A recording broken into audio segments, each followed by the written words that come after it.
Welcome to Two Boomer Women. I'm your host, Agnes Knowles. I've been talking with boomer women for almost a decade now.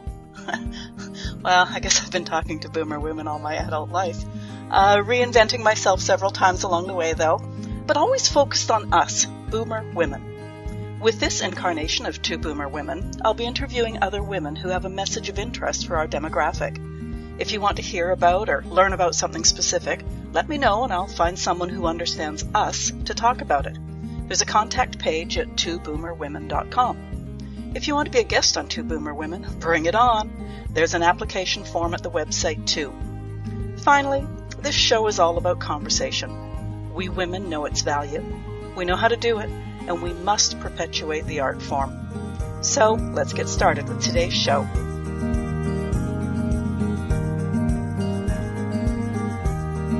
Welcome to the Two Boomer Women podcast. I'm your host, Agnes Knowles.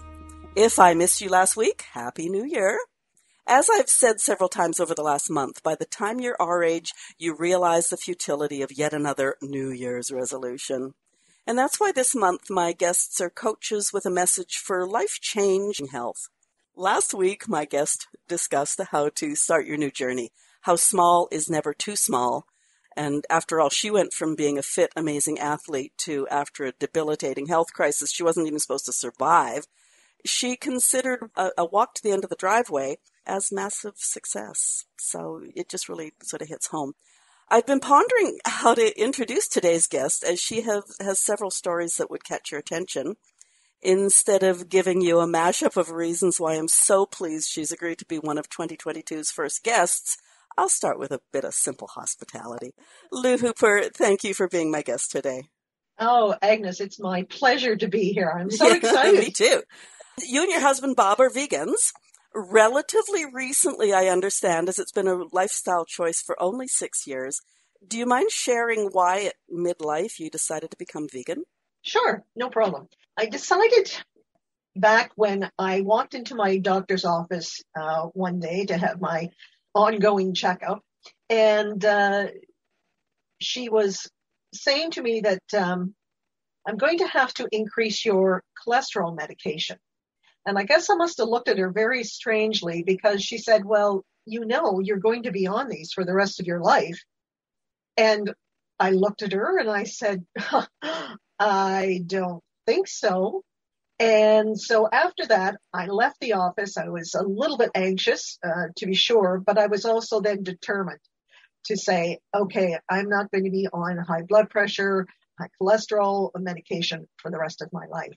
And that's when I decided to change our lifestyle. Started out with a Mediterranean diet and then moved into the vegan diet from there. And I was lucky enough to have my husband join me. So a lot of people don't have that support, but we were each other's support. And so it's worked out. Yeah, for 6 years, we've been vegan, haven't looked back, don't miss meat or, strangely enough, cheese, or which is what a lot of people miss. Oh my God, I'm going to miss my cheese. But yeah, so it was a health decision, but certainly I've also been a big proponent of animals. And so from there, the mission went, because I did get off, to end the story, I did get off my medication after about 3 or 4 months of being on the diet. Then my mission became more animal focused and helping to end cruelty to animals. Yeah, there's several reasons why people do become vegan. I have a friend who's been vegan most of his adult life, and yes, he's in his 60s, because he's a fervent animal rights advocate. The other part of your story that I love, Lou, and I'm going way out on a limb here, was stereotyping, and I'm really hoping listeners indulge me in this next bit, as I really dislike stereotyping anyone, but I think this is a fairly common one. Imagine for a moment a wrestler or a bodybuilder, big muscles, super strong, and when they tell you they consume a large serving of red meat every day, you say, of course you do. Well, for the most part, I think if you imagine a convoy of bikers rolling into town on their Harleys, you'll assume that they'll ask for directions to an eating spot with meat. And again, I apologize for putting voice to stereotypes, but Lou, you and your husband, Bob, are bikers with Harleys, correct? Yes, we are. Yeah, and yeah, I mean, unfortunately, there are stereotypes of different things, but yeah, the big thing for Harley riders is if it isn't a restaurant, it's an ice cream place Oh, because they love their ice cream. But yeah, I mean, it's one of those things that you live in the world and you have to be realistic. Would I like everybody to be vegan? Yes, of course I would, but it's not realistic. So, you live in the world and you have to adapt to that. All I can hope is that, you set an example, and if people are interested, they ask you and you can go from there. So, but yeah, it's an interesting stereotype. did any of your riding mates give you a little bit of a hard time, or did they tease you at all for your choices? Or Um, I think there was probably because, when you have a group, there's always a little bit of teasing going on. But so we got a little bit of, pardon the pun, ribbing.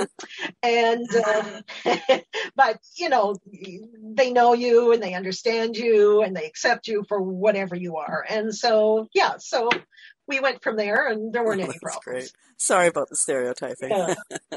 No, that's All the okay. bodybuilders out there are just groaning too, so that's all right. Yeah. Especially the ones that are Exactly, vegan. exactly. Okay, so new lifestyle, quite unlike the old lifestyle. How did you start? As I say, we started, it's one of those things that I think so many people are afraid of when they hear the word vegan and they freak out and it's like, oh my God, I couldn't be a vegan, and it's almost as if you have to do it overnight. And we certainly didn't do it overnight. We did it step by step. As I say, we started with a Mediterranean diet, so that had already cut out a lot of the red meat. And we weren't, we liked our hamburgers and our steaks, but it was a case of we just understood the reasons why we were cutting that out. And so from the Mediterranean, then I cut out, chicken and fish and dairy. And so it was a gradual thing. And did we fall off the wagon, as it were, sometimes? Yes, of course we did. But you pick yourself up, you dust yourself off, and you start again and move forward with that. And I think the important thing is, if you have a mission, if it's your health that you want to improve, or it's animals that you want to save from cruelty, or it's the environment that you want to help improve, you keep that mission strong in your head, and that leads you forward in your journey. You've just covered off my next two questions, I think, because I was just going to ask about, having a few bumps along the way. Now, you mentioned cheese, and none of our listeners saw my jaw drop. What are some of the common ways that people do fall off the wagon from time to time? I think cheese, dairy is a big one. And, people sometimes think, oh, well, it's dairy, there's, what's the problem? It's not, but I'm not going to get into the industry and that type of thing. But, there is a lot of cruelty that goes on, that's involved with dairy products. But I think cheese is one of the big ones. That's the one that I hear all the time is, oh my God, how am I going to give up my cheese? And I think because veganism is or in plant-based eating is becoming more mainstream these days, they're getting some really great products out there. And you can still get a really nice, spread cheese and sliced cheese and, the shredded cheese that we put on our pizzas. And so there are ways around it. Does it taste like the actual cheese? No, it doesn't, to be honest. And I guess the thing is you have to realize that. You have to understand that some of the things that you're going to substitute for what you had are not going to taste exactly the same. And so it's a matter of adjusting to that. I think our hardest was seafood. We were big seafood eaters. And so having to cut back and not eat lobster and scallops and all that kind of stuff was really difficult. But we did it. Okay, and then I understand, because I check out my guests' websites, it was a conversation with a colleague of yours, Lou, that set you on this coaching path. What were you doing before, and how did you morph into coaching veganism? Well, for the past 40 years, I have been involved in either working at a charity or working for charities. And the last 25 years of that, I ran my own business. I was an entrepreneur with Luann Hooper and Associates, where I helped charities raise funds through direct mail. And like everybody else, the COVID came along and the floor fell out from underneath me. And as many charities, we're deciding that, probably wasn't the best idea to be direct mail and asking for, fundraising when so many people had either lost their jobs or been downsized or whatever. So, and at one point, as you say, I was speaking with a colleague one time in the kitchen. We were sitting there and we were talking about veganism, and she said, it's unfortunate that there isn't some sort of like a guidebook or, something to help vegans move along. And that's when it hit me that, maybe that's something that I could do. And then subsequently, I sort of put that in the back of my head as a project. And then subsequently with the COVID coming along and losing the consulting clients, instead of seeing it as a setback, I saw it as an opportunity to change my life and my career and move forward with something totally different. And that was to help people understand and move forward if they're vegan curious or new vegans or plant-based eaters, to help them move into that realm.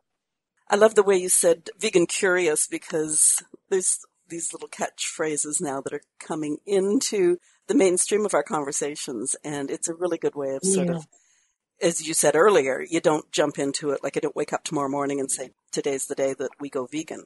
You go into it easily, and you be curious for a while and try out different things. So now I've dabbled in veganism, thanks to my friend, and I've learned a little about the unlikely ingredients in some foods.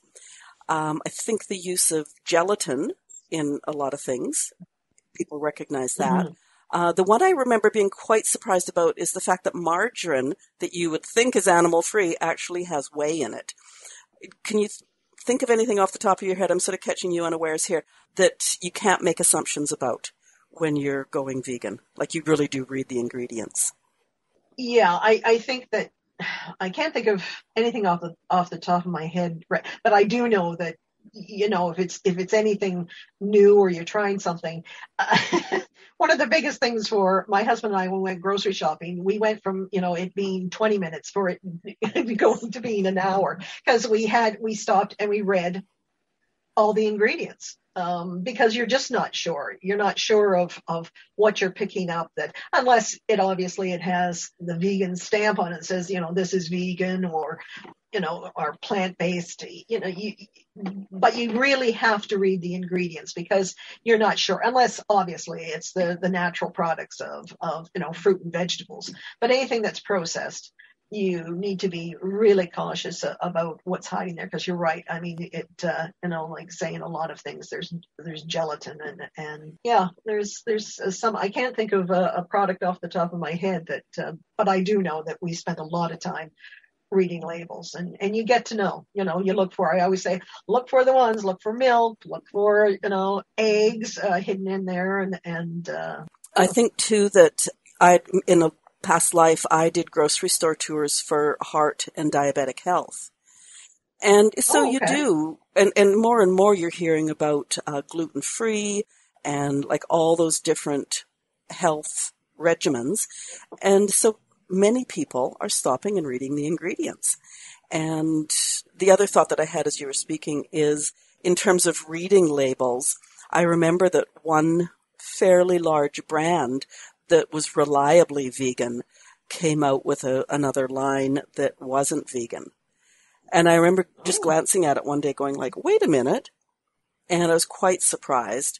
And when I talked to my vegan friend, he was angry, of course, because he felt it was almost like a betrayal, because people make assumptions. Right. But so I think I just want to clarify that people shouldn't be scared of the fact that suddenly you're taking longer to shop. You should be doing that anyways, because there's so many other things, even if you're not vegan, that you maybe want to avoid. That's right. That's right. I mean, you've got to be looking at it for the salt content, the sugar content, all those other things. But, this is just another thing to add on to there. But yeah, I think people are becoming more savvy in terms of looking at labels and learning to know what the red flags are. Yeah. So you mentioned that maybe the most obvious thing for you and your husband were giving up the red meat. Do you have other tips about getting started besides label reading? Yeah, I think certainly once again, it's important there's so much information out there. I think that's the biggest thing and that was what was difficult for me when I first started, because there's just information overwhelm and what do I look for and what do I need? Am I going to get, of course, the big thing is are your nutrients. Are you going to get your nutrients? And, people are always quick to, as soon as you say you're going vegan, first thing out of their mouth is, oh my God, where are you going to get your protein? And, so it's a matter of understanding all that. But it takes a long time, and it took me a long time to go through a lot of information. And then at some point, you don't know if you're really getting all the information. Like I went for a long time, a couple of months at least, and I had no idea about B12 because I'd never read about it. I'd never heard anything about it. And so then all of a sudden that became, something that I had to look into and get supplements for, because B12 is comes from animal products, and vegan items don't have B12 in them unless they've been fortified, like say a milk or a cereal, something like that. So I think that it's best to ease yourself into it. And I think it's so important to have support, because some people, let's face it, who are thinking about becoming vegan or plant-based, their partner may not be interested in that. And they're sort of left on their own to try and navigate the waters. And so I think it's really important to get a support system that you can go to and be there for when you hit the dips and the valleys, because they do come along, but if you have support, they can help you get through that and get over it. And I think it's also good. There's obviously a ton of recipes out there. So I put together my own little binder of different recipes that we had tried and really enjoyed. So I had sort of a set number of go-to recipes. And I think that's really important as well. You start off maybe having 2 to 3 meals within a week be vegan. And then once you get comfortable with that, you can build it into 4 or 5, 6, and then, go from there until all your meals are vegan. But it's important to have something that, the whole family enjoys, that, is plant-based, but that can be, if somebody else isn't plant-based and vegan in the family, that's something can be added on to it. You can have a vegan stew, and then for whoever's not involved in that, you can add chicken or beef or whatever. You can add that into it. Yeah, so those are some of the things. I think be supported, get some go-to recipes, and try and get the pertinent information that'll move you forward.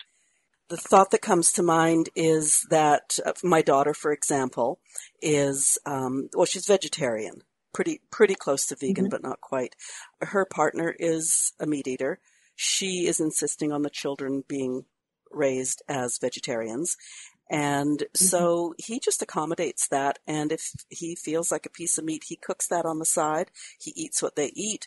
And then he just throws on the meat on his plate. So that works well. Yeah.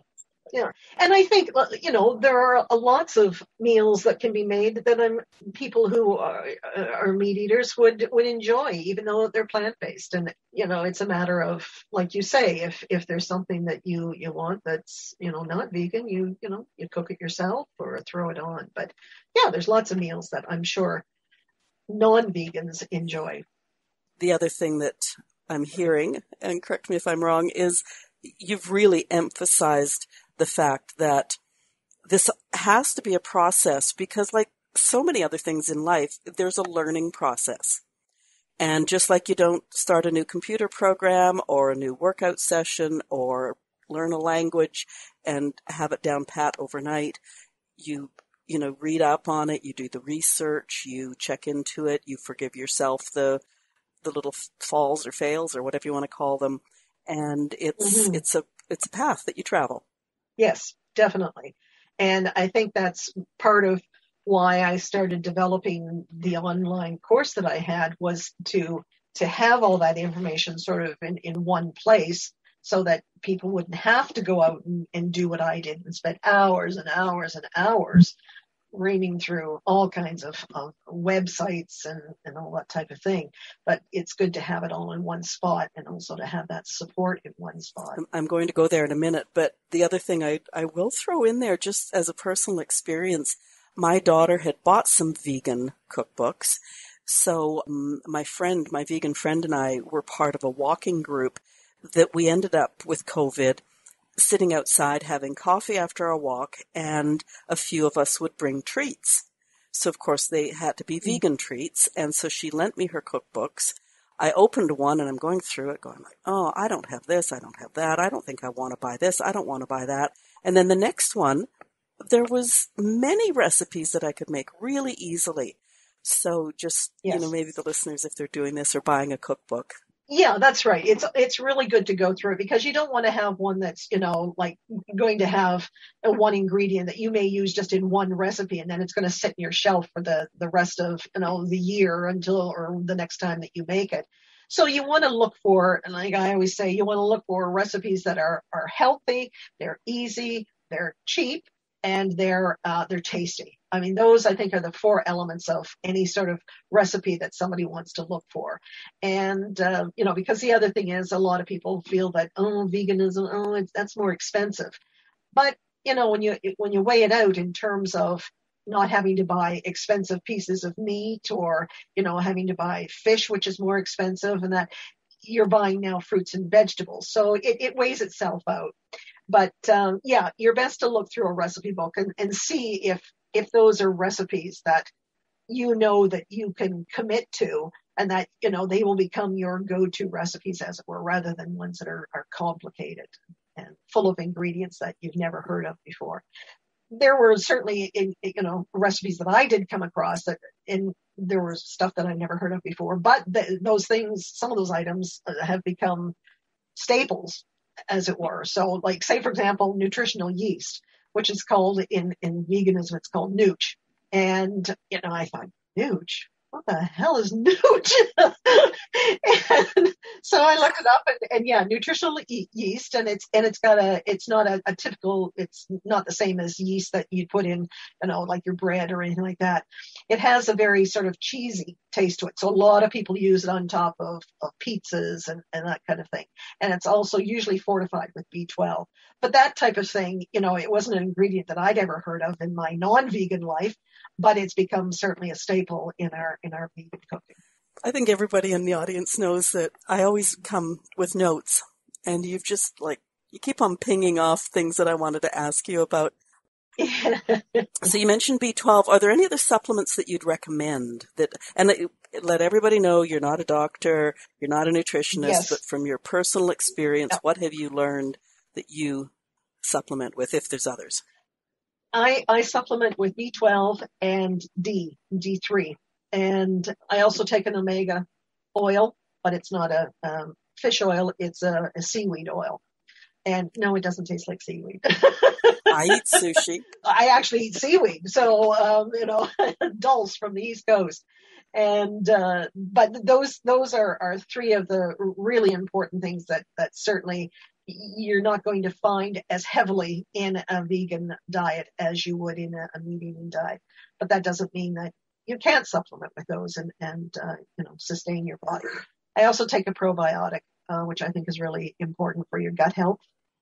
So those are some of the items that we take on a regular basis. I'm just going to go sideways for a very brief moment. At the very end of 2021, my last episode was sort of a summation of the guests that I had in 2021.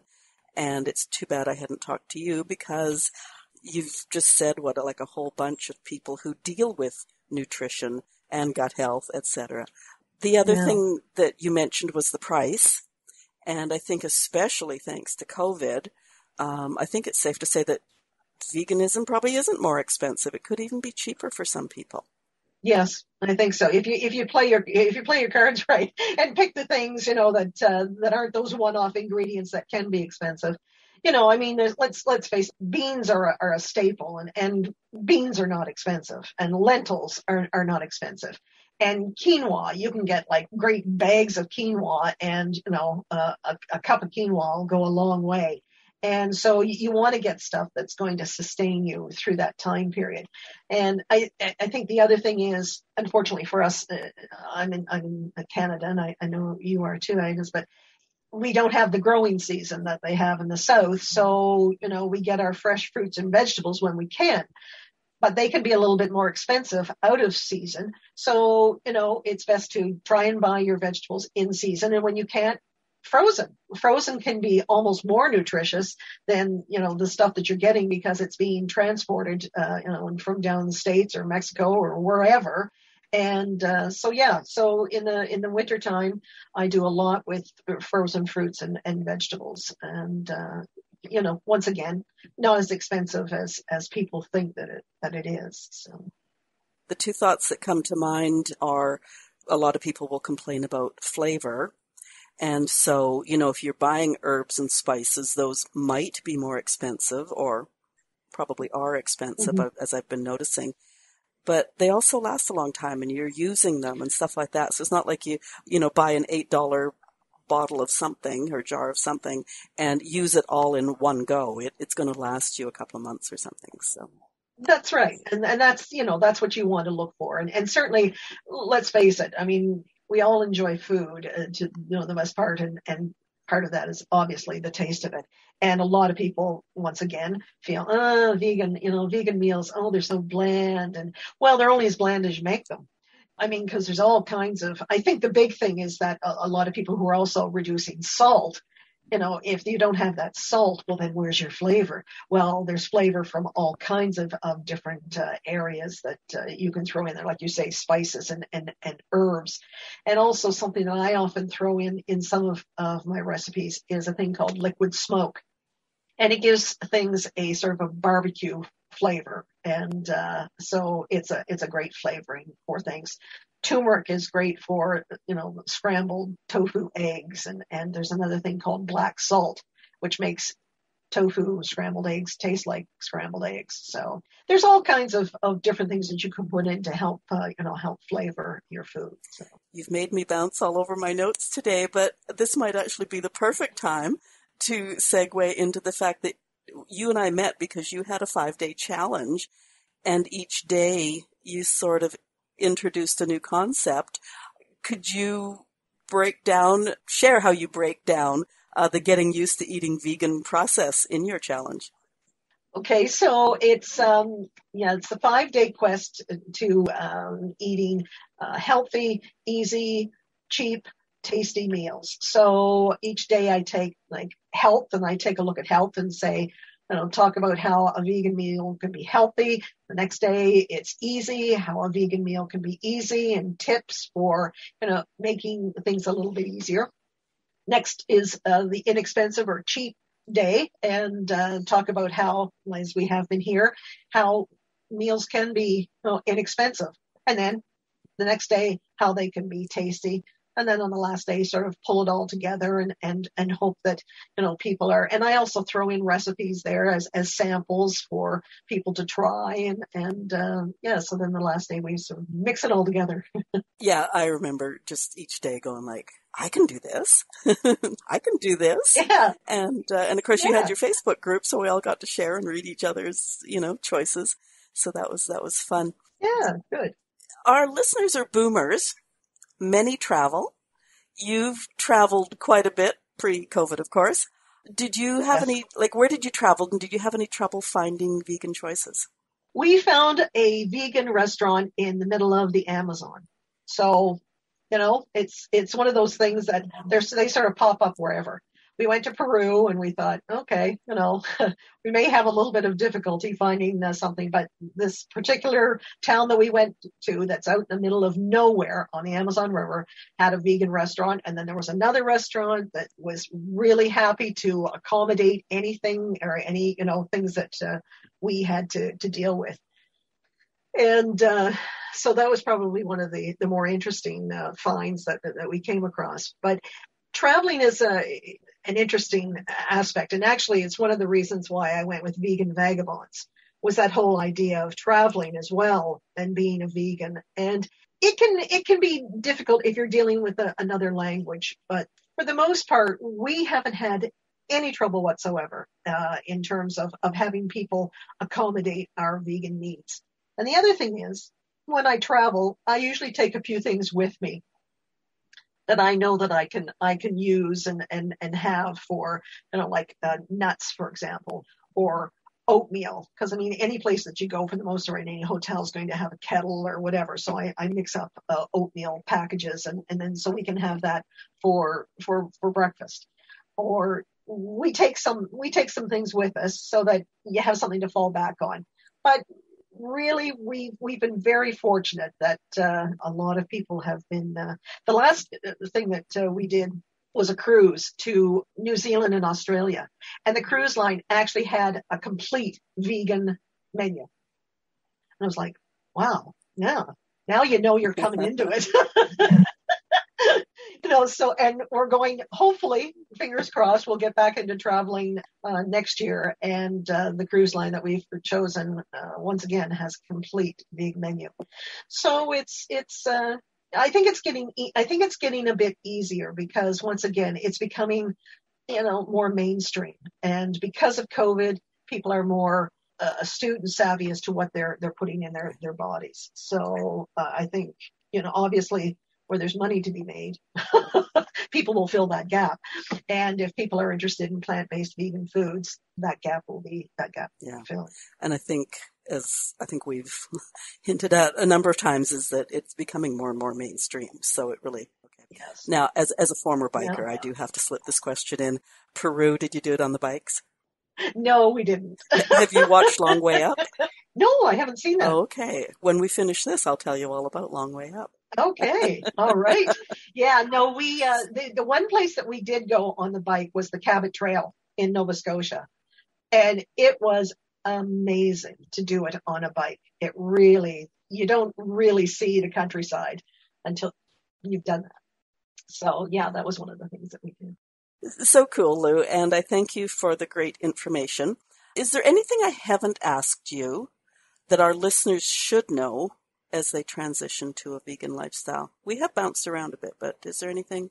Yeah, I think that certainly we've covered off on, there's all kinds of tips, but we don't have the time to sort of go through everything here. But I think we've covered off on the, the main ideas of going it slow. A lot of people, I think, they may be thinking about it just after the holidays too, after they've, had all their wonderful, glorious holiday meals and that type of thing, that they may be thinking about transitioning to a more plant-based and regime so that they can maybe take off some pounds, live a little bit healthier, and along the way also help animals and the environment. So yeah, I think we've covered off on, I think, the basics. Just thinking too, as you mentioned, coming off the holidays is rich foods, that sort of thing. And you started by telling us that, you were on cholesterol medications. So anybody who finds their cholesterol's gone up or their blood pressure. Yes.